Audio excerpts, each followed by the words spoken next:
Hey, bonjour à tous, mon nom est François Letarte, bienvenue sur ma chaîne JDR des 30, une chaîne consacrée aux jeux de rôle sur table avec Vidroliste et réponses à coups critiques, leurs questions du samedi, une sortie que j'attends avec impatience. Hey, écoute, je tiens plus sur ma chaise, je suis impatient. Non, pas tant.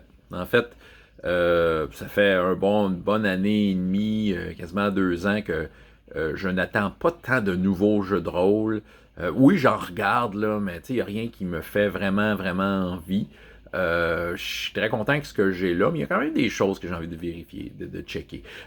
Premièrement, je pense que c'est pas la première fois qu'ils posent ce genre de questions-là. Fait que ça se peut que ma réponse ressemble à des affaires que j'ai déjà dit.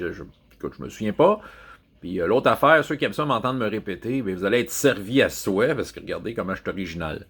Bon, écoute, les deux seuls jeux qui sont comme dans ma liste de choses que j'ai envie de voir, mais que ça sorte.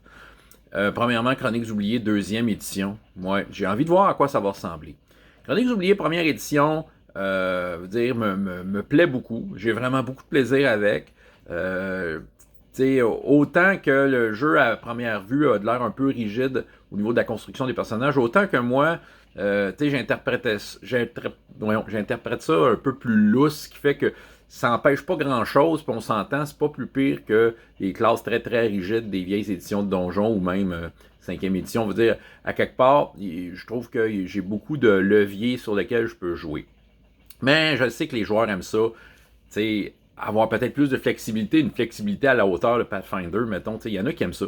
Ce qui fait que peut-être, je serais curieux de voir à quel point deuxième édition permet de faire ça. De ce que j'en sais, ils vont avoir une certaine un peu plus de liberté au niveau de la création du personnage. Tu n'auras pas de profil fixe, tu auras plutôt des tendances. Là, je sais pas si j'utilise les bons mots, mais de ce que je sais de Chroniques oubliées galactiques contemporains qui sont allés dans ces avenues-là. J'ai un ami qui possède les jeux, puis il aime vraiment ça, comment c'est fait. Fait que j'imagine qu'ils se sont inspirés de ça. Moi, je vois ça comme, je vais le regarder. Peut-être que je vais me convertir complètement, ou je vais aller chercher des idées là-dedans pour égayer ma première édition. Mais ça se pourrait que je me convertisse deuxième édition.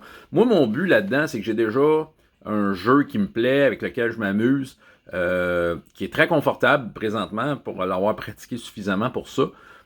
C'est sûr que il faudrait que l'alternative me soit autant confortable. C'est sûr que si je vois le confort dans la deuxième édition, je vais aller dedans, tout simplement. Je vais avoir des indications pour convertir les personnages, puis tout ça. En tout cas, bref. Je suis pas très inquiet, mais j'ai hâte de le voir. Un autre jeu, toujours dans la même veine, un jeu fantasy, c'est Cœur Vaillant 2, qui est au travail. Cœur Vaillant n'est pas un jeu très vieux, c'est un jeu du Grumpf, dont je vous mentionne bien souvent, qui a failli être dans des jeux que j'utilise beaucoup, mais bon, il fallait que je fasse des choix. Un jeu qui a une tendance OSR, mais qui a quand même des twists un peu différents, et qui me plaît beaucoup dans son approche, dans la façon qu'il est monté, les outils, tout ce qu'il offre, puis le gros bon sens qui est mis pour entourer tout ça.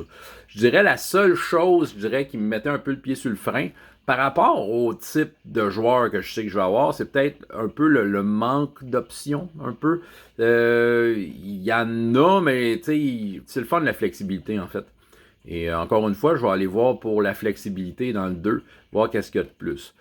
Je m'attends quand même à un jeu que je vais aimer lire, que je vais peut-être vouloir utiliser, en fait. C'est ça qui arrive. Dans les deux cas, je suis curieux de voir ces deux produits-là, voir s'ils peuvent m'offrir des alternatives, des outils pour me faciliter la vie, tout simplement. Parce qu'en tant que tel, ces jeux-là vont produire le même genre de jeu que je fais déjà. C'est juste comme une autre approche. Est-ce que les nouvelles approches vont me plaire, vont me donner le goût de les utiliser? C'est ce qu'on va voir. Fait que je suis pas nécessairement impatient parce que j'ai déjà ce qu'il faut pour mon bonheur, là. Mais on s'entend, j'ai quand même hâte de voir ces deux-là. C'est pas mal ce que j'avais à raconter. François Letarte, JDR des 30, et jusqu'à la prochaine fois, il y a autant de plaisir dans la vie que dans les jeux. Au revoir.